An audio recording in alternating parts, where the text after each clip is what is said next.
오늘 말씀의 제목이 복음으로 답이 난 제자다.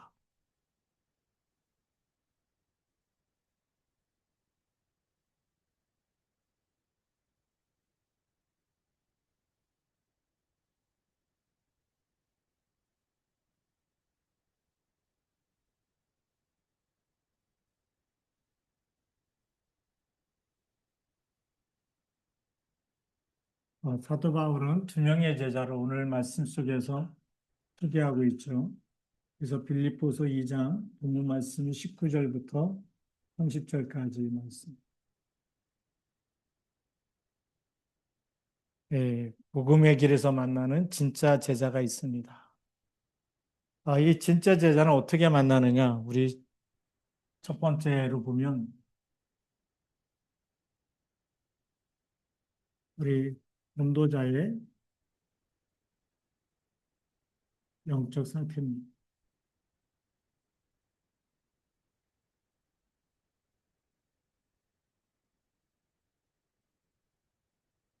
전도자가 하나님의 말씀으로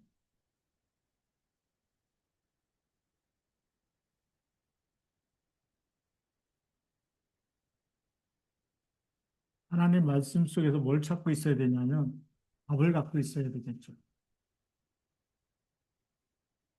답을 갖고 있어야 되는데 구약 성경을 쭉 읽어보면 창세기 3장 15절이 답이고 출애굽기 3장 18절이 답이고 이사야 7장 14절이 답이죠. 그런데 그것만이 아니라 예레미야를 통해서도 계속 다윗의 저기 줄기에서 또 정말 왕이 나타날 것이다. 이스라엘을 구원할 자가 나올 것이다. 그러니까 예레미야 선지자, 이사야 선지자, 선지자를 통해서도 계속 말씀하시고 또 시편에도 보면은 시편을 통해서도 그리스도가 올 것을 계속 우리에게 알려주고 있죠.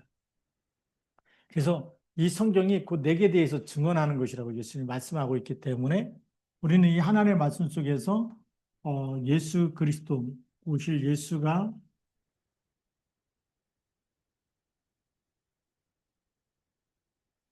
그리스도라고 하는 이 답을 갖고 있어야 됩니다. 이 답을 갖고 있는 사람이 어떤 문제를 만나도 그리고 어떤 사건을 만나도 어떤 위기를 만나도 때로는 갈등이 있어도 때로는 시험될 만한 일이 생겨도 이 모든 것에 답을 갖고 있다면 답을 가진 자는 반석 위에 세워진 자처럼 흔들리지가 않습니다. 예. 답이 없기 때문에 속는 거죠. 문제 속에 답을 찾고 있고 사건 속에도 답을 갖고 있고 위기 속에서도 답을 갖고 있고 갈등 속에서도 답을 갖고 있고 시험이 들어도 답을 갖고 있으면 거기서 우리는 빠져나올 수가 있는 거예요. 예. 여기에 묶여버리면 지는 거지만 답을 가진 사람은 여기서 나올 수 있는 사람이죠. 이 사람의 전도자의 영적 상태가 답을 가진 사람. 그렇기 때문에 세상을 볼 때마다 세상은 뭐가 없을까요?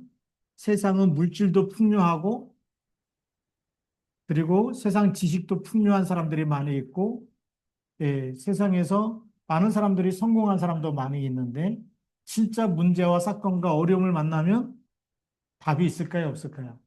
세상은 답이 없는 거예요. 그래서 성공해 놓고 쾌락에 빠지고 나중에 무너지는 겁니다. 쾌락에 빠지면서 타락 속에 들어가는 거죠. 이게 세상입니다. 그래서 세상은 뭐가 없느냐? 세상은 인생의 해답이 없어요.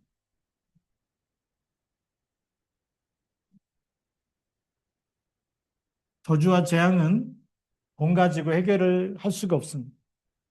불치병이 딱 걸려버리면 아무리 돈이 많아도 아무리 잘 고치는 의사한테 가도 의사가 의사도 한계가 있잖아요. 이거 못 고칩니다. 그러면 끝나. 인생의 해답은 의사도 아니고 돈도 아니고 건강도 아니고 인생의 해답은 하나님 만나는 것이 해답이에요. 죄에서 빠져나오는 답을 알고 있어야 돼요. 죄에서 해방되는 답을 알고 있어요. 오늘도 이제 헬스장에 갔더니 할아버지 한 분이 저를 붙잡고 막 출애굽기 다 읽고 이제 막 레위기 민수기 읽고 있는데 왜 양을 잡고 소를 잡고 막 잡아갖고 그렇게 피를 많이 흘리냐는 거예요. 죄에서 빠져나오는 길을 모르면 그것밖에 안 보이는 거예요.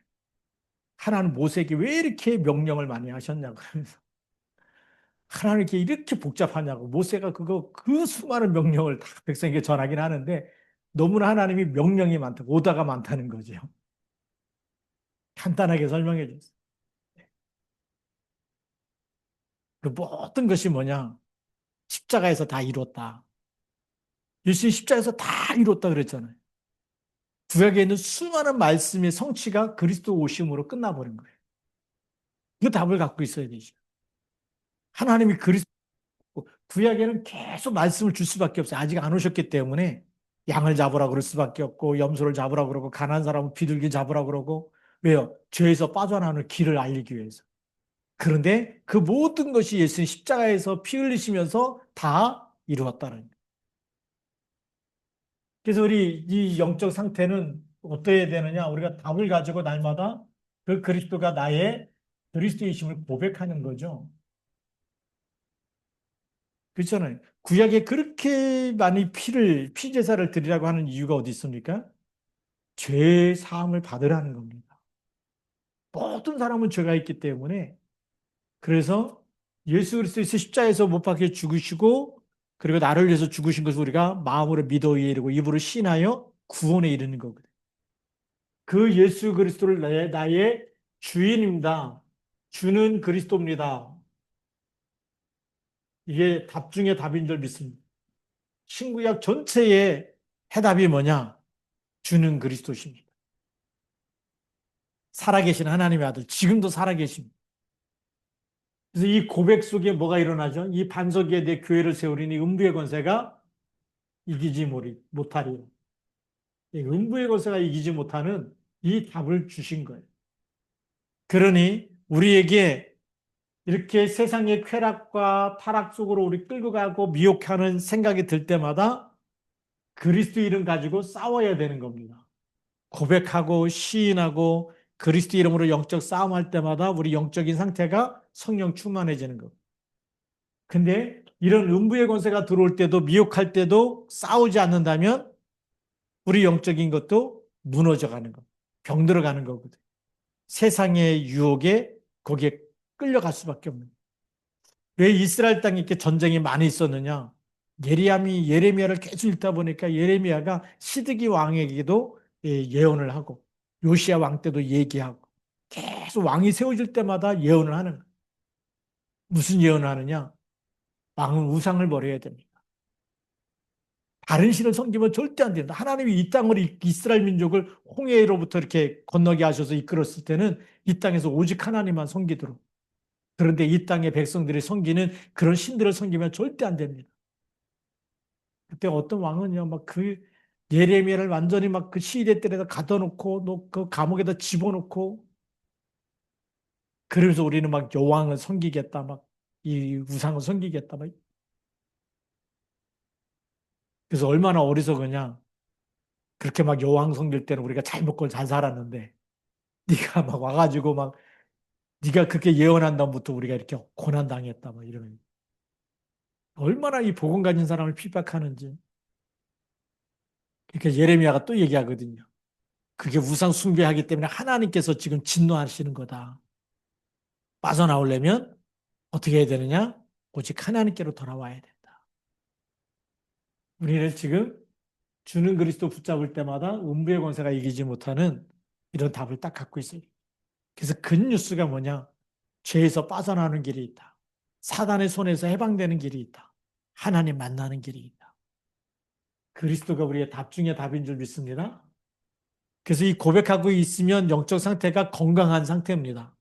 그런데 이 부분을 놓쳐버리고 세상의 물질과 지식과 성공을 위해서만 살아간다면 우리의 인생의 꿈이 여기만 있다면 벌써 이 사람의 영적 상태는 병들어 있는 거예요. 하나님을 떠나 있는 겁니다.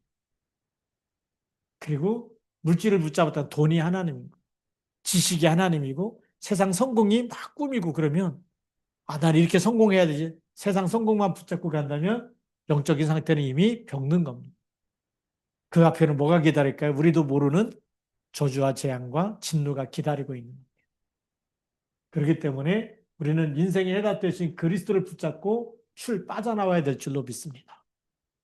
이걸 누가 알았느냐? 사도 바울과 디모데가 만나면서 누스드라에서 바울이 돌에 맞았을 때 이 복음을 전하다 돌에 맞은 거고. 근데 누스드라에 뭘 받느냐? 디모데를 본 거예요. 그래서 돌에 맞고 다시 그 성에 들어가서 디모데가 너무나 복음 잘 듣는데 양육할 시간이 없었어요. 다시 들어가서 디모데를 완전히 복음으로 답이 나도록 그렇게 도왔습니다. 그래서 오늘 말씀해 보면 내가 19절에 보면 내가 디모데를 속히 너희에게 보내기를 주 안에서 바람은 그랬죠. 그래서 복음으로 담난 제자 두 명을 오늘 바울이 얘기하고 있는데 그 중에 하나가 디모데입니다.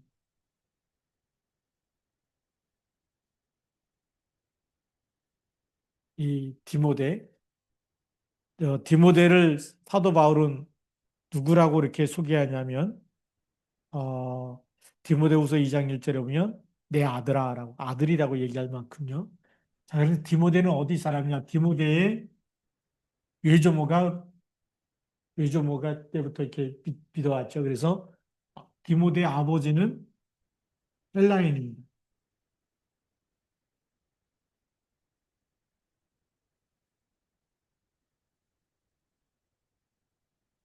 그다음에 어머니는 유대인입니다.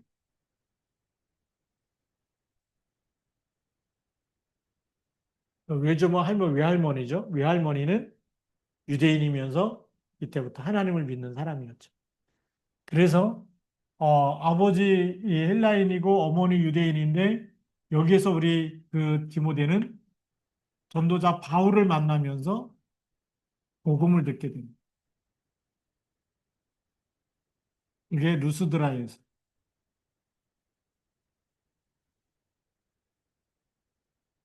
복음을 듣게 되면서 바울이 돌에 맞았지만 다시 들어가서 이 복음으로 디모데를 완전히 복음의 답, 인생의 진짜 해답 그리스도로 알려주는 거죠.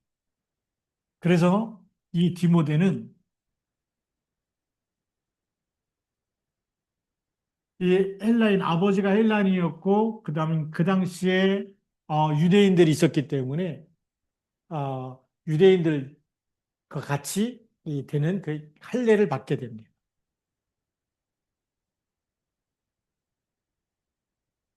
바울이 데려다가 할례를 행하죠. 유대인들 앞에서.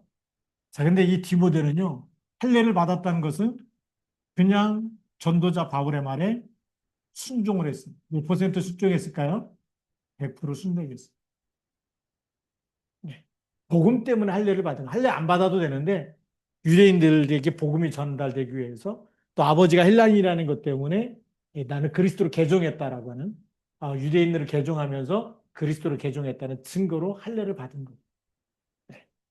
그러면서 디모데는 사도 바울의 아들과 같은 역할을 합니다. 바울의 아들처럼. 아들이란 얘기 뭐죠? 바울의 신복이 돼서 아, 바울을 아버지처럼 여겼다는, 영적인 아버지처럼 완전히 순종하고 그렇게 말씀에 따랐습니다. 자, 그래서 오늘 말씀에 보면 19절에 내가 디모데를 속히 너희에게 보내기를 주 안에서 바람은 너희의 사정을 알므로 안위를 받으려 함이니. 자, 이 디모데는 이제 오늘 말씀해 보면 어떤 사역을 하냐? 너희의 사정을 아는 자. 지금 빌립보 교회의 사정, 너희의 사정을 아는 자입니다.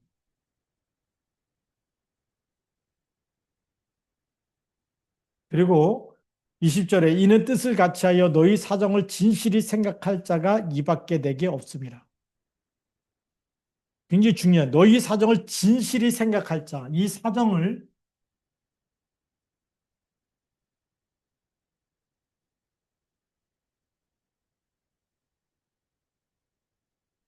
지금 이제 빌립보 교회와 소통이 돼야 되는데 진실하게 생각할 사람이 필요한 거예요.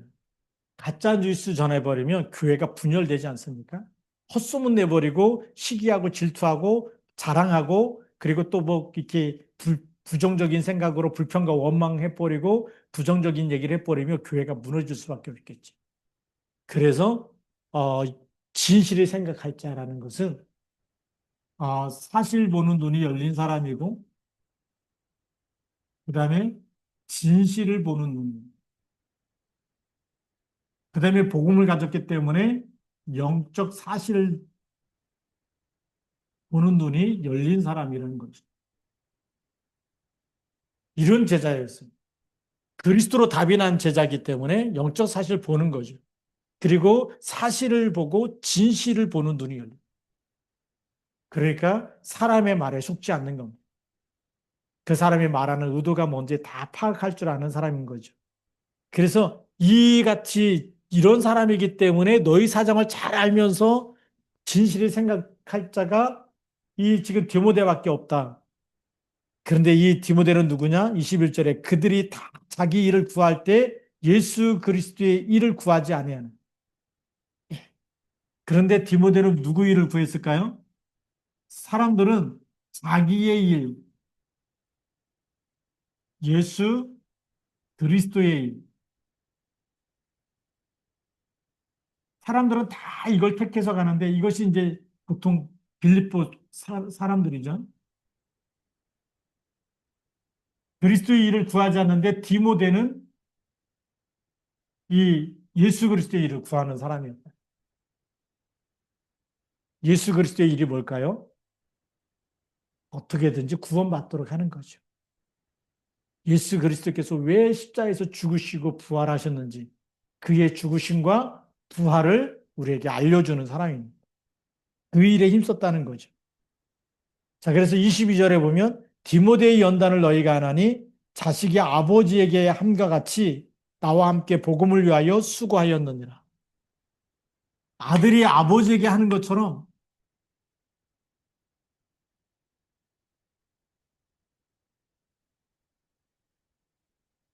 옛날에 아버지 권위가 대단하죠.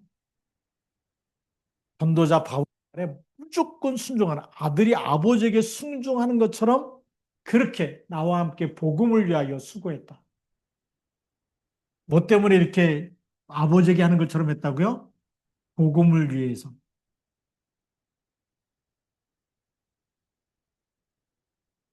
복음을 위한 일이라면 아들이 아버지의 말씀에 100% 순종하듯이 그렇게 노가 없이 무조건 예스하면서 따랐다는 거.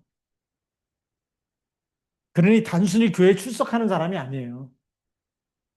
이 복음으로 답이 난 제자는 복음의 일이 맞다면 자기 일을 다 내려놓고 무조건 순종하는 사람이에요. 그렇게 헌신하는 사람이었어요. 이런 제자가 있었기 때문에 로마 복음화가 되는 거고. 우리 시아중학교도 마찬가지입니다. 이런 제자가 나오면 교회도 부흥되어지고 세계 복음화 되어질 줄로 믿습니다. 이런 제자가 나와야 되겠죠. 두 번째는 어떤 제자냐면 두 번째로는 이제 에바브로디도라고 하는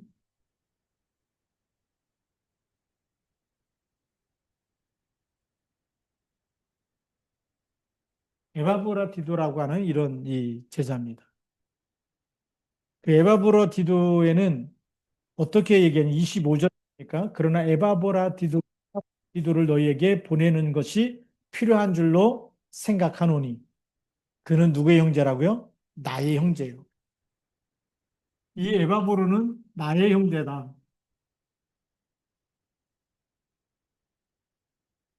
가장 소통이 잘 되는 사람이라는 거죠. 디모데는 어리기 때문에 아들과 같이.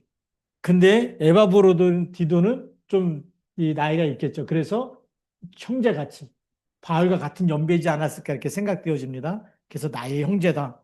형제란 얘기는 같은 연배인데 너무나 복음이 잘 통하는 이 하나님의 계획도 통하고 소원도 통하고 언약도 통하고 복음이 너무나 잘 통하는 사람이 바로 나의 형제라는 거죠. 그러면서 함께 수고하고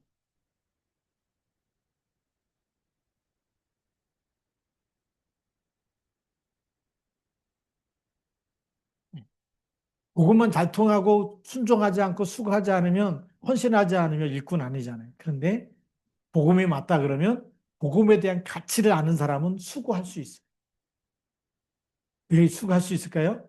나를 살리신 그리스도의 그 보혈의 피가 너무나 귀하기 때문에 세상 그 어떤 것도 바꿀 수 없는 나를 사망에서 생명으로 나를 정말 모든 이 사주팔자 운명에서 건져내고 마귀 손에서 건져내서 하나님의 자녀 삼으신 이거는 놀라운 축복이고 세상의 어떤 것과도 바꿀 수 없는 축복이고 계산할 수 없는 축복이죠. 그러니까 이 복음에 함께 수고하는 것은 당연한 것이다. 예. 그렇게 함께 수고했던 자고 함께 군사된 자다.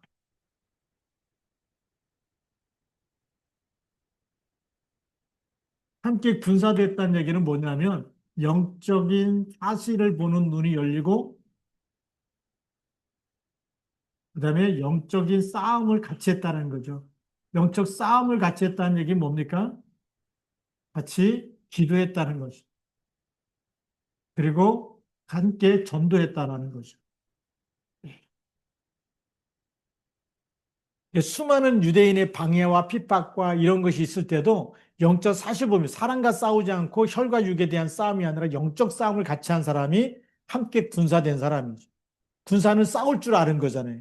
육신 싸움이 아니라 무슨 싸움이죠? 영적 싸움. 성령의 검을 가지고 기도하면서 흑암세를 꺾으면서 그게 영적 군사 아닙니까? 함께 군사됐다는 것은 그런 영적 싸움을 한 겁니다. 우리 교회가 영적 싸움을 하지 못하면 무슨 싸움만 있을까요? 육신 싸움만 있는 거예요. 뭐 너 잘났냐? 막 그러고 네가 나한테 이런 말을 했냐? 이런 이제 안 좋은 얘기 했냐? 그 서로 상처받고 상처 주고 이런 육신 싸움만 할 수밖에 없는데 영적 싸움하는 사람은 거기에 휘둘리지 않는다는 거죠. 잘났냐, 못했냐, 뭐 무슨 말을 했냐, 뭐 나한테 안 좋은 얘기 했냐, 이런 거에 휘둘리지 아니하고, 아, 그게 사단의 일이다, 마귀의 일이다. 그래서 영적 싸움을 할 줄 아는 사람이라는 겁니다. 그게 함께 군사된 자. 그 다음에 너희 사자로 내가 쓸 것을 돕는 자라.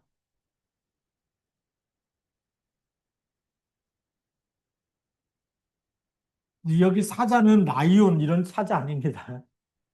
예, 너희의 사자라는 것은 뭐냐면 심부름꾼이라는 거예요. 그래서 내가 쓸 것을 돕는 빌립보 교회가 전도자 바울을 위해서 성경 많이 했습니다. 그 헌금 가지고 이 선교 여행을 지금 말하면 전도 캠프를 다녔거든요. 근데 거기에 누가 심부름했냐? 에바브라 디도가 그 빌립보 교회의 사자로 심부름꾼으로 그 헌금한 것을 선교 헌금을 가지고 바울에게 전달하는 그래서 내가 쓸 것을 돕는 자가 바로 에바브로 디도였다. 이 심부름꾼이었다. 만약에 에바브라 디도가 신실하지 못하면 헌금 갖고 날른 사람도 많잖아요. 목사님들도 튀더라고. 그러니까 이렇게 어느 날 이렇게 헬스장에 다니는데 그 교회 다니는 사람이 많이 있어요. 그러면서 얘기하는 거예요. 뭐 건축 헌금이 있었는데 어떤 목사님이 7억 가지고 사라졌다는 거예요. 많이 힘들겠구나. 목사님이 돈 가지고 튀어버리면 어떻게 합니까? 제가 듣기에 그 당시 코로나 전인데 7억을 가지고 그냥 잠적해 잠수 탔다는 거죠. 하나님 앞에 서는 거 아닙니까? 누구나 다 한 번씩 죽는데 그 에바브로디도에게 이 빌립보 교회 교인들이 헌금해 갖고 선교비를 맡길 만큼 그만큼 뭐가 있어야 돼요? 신뢰가 있어야 되고 믿음이 있어야 되고 그만큼 복음으로 답이 나야 되겠지. 복음이 답이 안 나면 사람들 보면 돈이 들어가면 다 뭐가 생겨요? 다른 욕심이 생기는 거예요. 이 아무나 심부름꾼이 되는 게 아니거든. 그만큼 믿음이 가기 때문에 맡겼다는 거잖아요.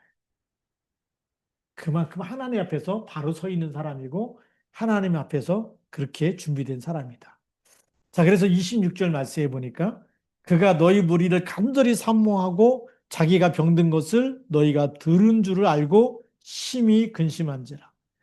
근데 에바보라 디도에게 무슨 문제가 있었냐면 병들었던 거예요.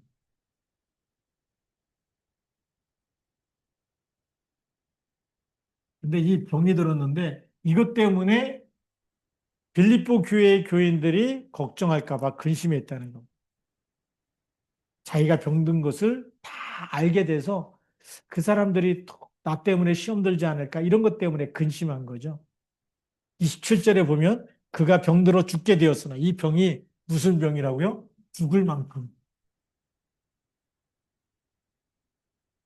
지금 말하면 죽을 병이 들었던. 아, 저 사람 이제 좀 있으면 죽겠구나. 그래서 그가 병들어 죽게 되었다라는 것은 그 병 때문에 이제 죽음의 문턱까지 갔다라는 겁니다. 그렇죠? 근데 하나님이 그를 긍휼히 여기셨. 이 죽을 병을 누가 고치셨다고요? 하나님이 고치셨다는. 하나님이 치유하셨다는 거죠. 이게 놀라운 겁니다. 그러면 병들었을 때도 이 병을 누구에게 맡겼을까요? 하나님께 맡긴 겁니다. 생사하게 주권자는 하나님이. 근심한다고 병이 낫는 게 아니에요. 죽을 병, 죽게 되는 이 죽을 병인데 의사가 그러죠. 너 이제 얼마 못 살아. 예. 그래서 거기서 불신앙해 보면 진짜 죽어버리는데 하나님이 치유해 버렸다는 거예요. 그래서 그뿐 아니라 또 나를 긍휼히 여기사 내 근심 위에 근심을 면하게 하셨다. 하나님이 치유해 주셔갖고 근심이 사라졌다는 거예요. 바울의 근심도 없어지고 모든 근심이 없어. 그래서 28절에 그러므로 내가 더욱 급히 그를 보낸 것은 너희로 그를 다시 보고 기뻐하게 하며 내 근심도 덜려 함이라.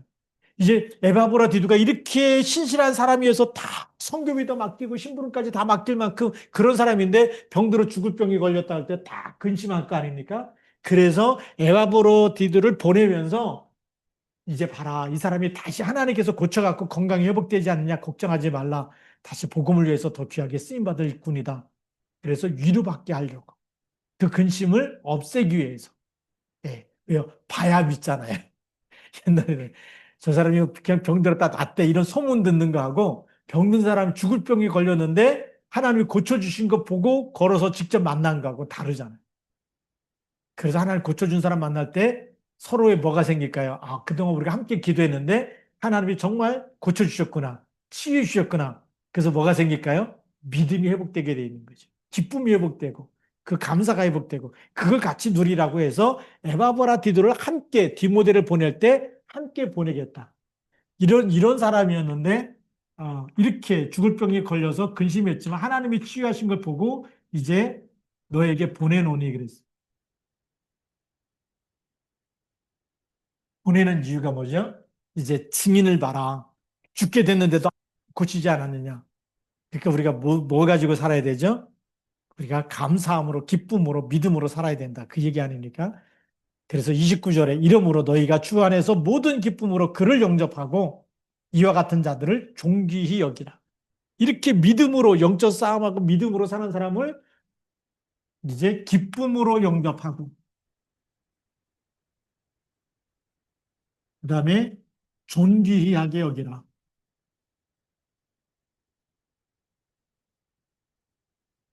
놀라운 우리가 복음으로 담난 사람 보면요.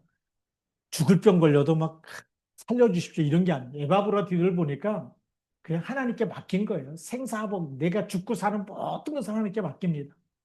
내가 부하게 되거나 가난하게 되거나 모든 것을 하나님께 맡기고 믿음으로 살겠다.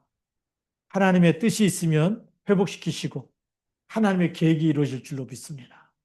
우리는 왜요?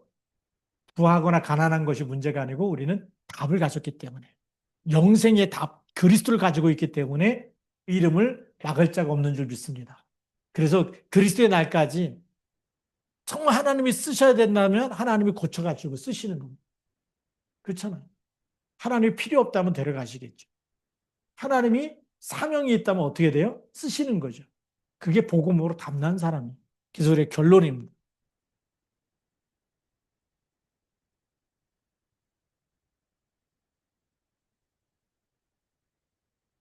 어, 복음으로 담난 사람은 단순히 교회에 출석하는 사람이 출석하는 수준에서 우리가 빨리 빠져나와요. 빠져나와서 복음의 답을 가지고 이제 이 복음을 체험해야 되는 사람이죠. 체험해야지만 증인되는 겁니다. 우리에게 있는 문제, 모든 문제는 누구 이름으로 기도해야 되죠? 예수 그리스도의 이름으로. 가난도 그리스도 이름으로 결박하고, 교만도 그리스도 이름으로 결박하고, 우리의 질병도 그리스도 이름으로 결박하고, 그리스도 이름의 증거가 나타나서 그리스도 이름의 증거, 예, 병이 낫고 아니 이것만 증거가 아니라 그리스도 이름의 증거가 뭘까요? 이미 인생의 해답 대신 주는 그리스도라는 답을 가지고 있는 거예요. 구약성경 때부터 계속 하나님이 답을 주시는데 나는 오직 하나님만 내가 죽든지 살든지 나는 오직 그리스도만 위해서 살겠습니다. 그 답이 난 사람이 복음의 답이 난 사람. 뭐 교회 갔다 왔습니다. 뭐 주일 지켰습니다. 갔다 온 걸로 답이 난 사람이 아니라 하나님의 말씀에서 은혜를 붙잡고 말씀의 답을 가지고 매주 매일매일마다 말씀 붙잡고 사는 사람. 그래서 이 사람은 누구 중심으로 사는 사람이냐면 사람 중심이 아니에요. 사람 중심으로 사는 사람이 아니고 사람 중심은 사람에게 잘 보이려고 하잖아요. 그렇죠? 근데 우리는 누구 앞에 서서 하나님 중심, 복음 중심.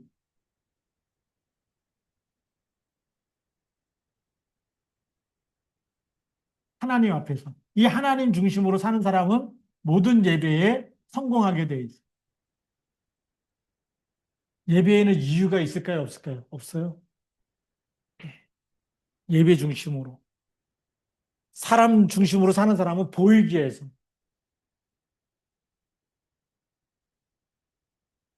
그전에도 제가 부목 때 보니까 하여튼 막 장로님 되고 싶어가지고 막 철학기도 오고 막 그러는데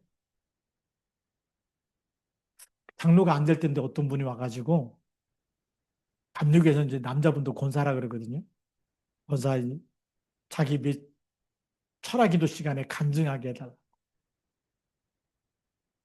제가 볼 때는 조금 영적 교만이 있는데 그냥 서갖고 아는 그 신학 공부해갖고 아는 지식을 막 얘기하는 거예요. 그래서 저 사람이 체험한 그리스도를 체험한 이런 순수한 복음을 말해야 되는데 알고 있는지 나 이렇게 많이 알고 있다 이런 거 자랑하고 싶어. 그러니까 나 빨리 장로 시켜달라 이런 게 속이 보이는. 나중에 나중에 이제 제가 그 교회 나오고 나서 이제 한동안 보니까 어느 날 장로 돼 있더라고요. 그래서 이게 사람 앞에서 이렇게 막 믿음이 있어 보이고 아는 거 많은 신학 지식을 많이 알고 있으면 막 믿음이 좋은 것처럼 절대 아니거든. 하나님 볼 때는 지식이 많은 사람이 아니라 마음 중심이 바른 사람. 그래서 어떤 문제나 어려움이나 시험이 와도 그렇잖아요. 불신앙하지 않고 믿음으로 하나님 죽을 죄를 만나도 에바브로처럼 주병이 들었는데도 불구하고 하나님이 고치실 때까지 죽으면 하나님 나라 가는 것이요. 그렇죠? 믿음으로 사는 거 아닙니까? 그렇기 때문에 사도 바울이 보내면서 하나님이 고치신 사람이다. 에바브로가 막 잘난 척 해갖고 막 이렇게 막 사람에게 보이려고 막 가서 막 자랑하려고 보내는 게 아니라 에바브로를 뒤돌아 보면 누가 하셨다? 하나님이 하셨다. 그거 얘기하려고. 그게 우리가 진짜 이 결론 중에는 이 하나님 중심으로 사는 사람은 응답이 와도 누가 하셨다 그러죠? 하나님이 하셨습니다. 그게 진짜 고백이에요. 그래서 우리 원단 메시지 할 때 하나님이 하셨습니다. 이 책 다 돌려보고 이렇게 하자 그랬어요. 왜 그러냐? 그 사람이 한 게 아니라 그 사람 속에 하나님이 함께 하셔서 하나님께 맡길 때마다 문제가 오면 기도하고 맡길 때마다 성령께서 인도하시고 만나게 하시고 문제가 해결되게 하시고 하나님이 그렇게 나중에 뭐라고 고백해요? 하나님이 하셨습니다라고 고백하는 거예요. 그 고백이 진짜 복음으로 담난 사람이죠. 그래서 우리가 증인이 누구냐? 증인이 되리라는데 증인은 자기 자랑하는 게 아니에요. 예수님이 하셨습니다. 그리스도 고백했는데 주님이 하셨습니다. 하나님이 하셨습니다. 이게 증인이에요. 우리도 기도하면 누가 하신다? 하나님이 하십니다. 이 고백이 있는 사람이 진짜 복음으로 담난 제자인 줄 믿습니다. 그렇게 막 수고했다 그래도 아니에요. 하나님이 하셨어요. 그게 진짜 신앙 고백이 돼요. 그래서 진짜 이런 하나님이 하신 거를 고백할 수 있고 간증할 수 있는 사람은 절대 교만해지지 않습니다. 근데 누가 나 안 알아주나? 내가 이렇게 막 헌금도 많이 했고 내가 이런 일도 많이 했는데 막 드러내려고 하는 사람은 보이지 않게 교만이 있는 사람이죠. 근데 진짜 복음으로 닮는 사람은 자기를 드러내지 않아요. 에바브로디두가 막 바울한테 떼써가지고 지금 빌립보 교회 가겠다고 한 게 아니잖아요. 사도 바울이 에바브로디두가 이런 사람인데 이렇게 병들었다가 치유됐는데 내가 이 사람도 같이 보낸다. 왜 보내냐? 에바브라디두를 보면서 누가 하셨다? 하나님이 하신 걸 보라고. 하나님이 함께 하시는 사람이다. 예수 그리스도가 함께하는 사람이다. 그분이 에바브라디두의 질병도 치유하시고 건강도 붙잡고 계시고 그 하나님이 함께 하시는 거다. 그거 보면서 이렇게 존귀한 사람을 영접하고 같이 기쁨을 나누자 이런 얘기죠. 지금도 마찬가지입니다. 우리가 모든 것을 그리스도 이름으로 기도할 때 이 밤도 하나님이 우리와 함께 하시고 또 하늘과 땅의 모든 권세 가진 주님이 함께 하셔서 우리의 기도에 응답하시고 또 여러분을 치유하시고 강건케 하시고 모든 일에도 그리스도 이름으로 기도할 때 형통케 하실 줄로 믿습니다. 그 믿음 가지고 승리하기를 주님의 이름으로 축복합니다. 기도하시겠습니다. 하나님 아버지 감사합니다.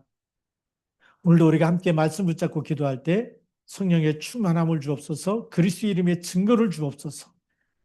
사람 앞에서 보이려고 하는 것 아니라 날마다 하나님 앞에서 우리가 정말 진실하고 또 하나님께서 주신 언약을 붙잡고 믿고 고백하고 시인하고 그 이름을 선포할 때마다 흑암 권세가 무너지고 하나님 나라가 임하는 증거를 주옵소서. 질병에 떠나는 증거도 주시고 말씀이 성취되는 말씀이 믿어짐으로 말미암아 큰 확신 가운데 거하게 하여 주옵소서. 세상에 줄 수 없는 평안이 넘치는 밤이 되도록 이 밤도 기도하는 시간에 하나님께서 하늘의 평강을 넘치도록 부어 주옵소서. 우리 주 예수 그리스도의 이름으로 감사하며 기도드립니다. 아멘.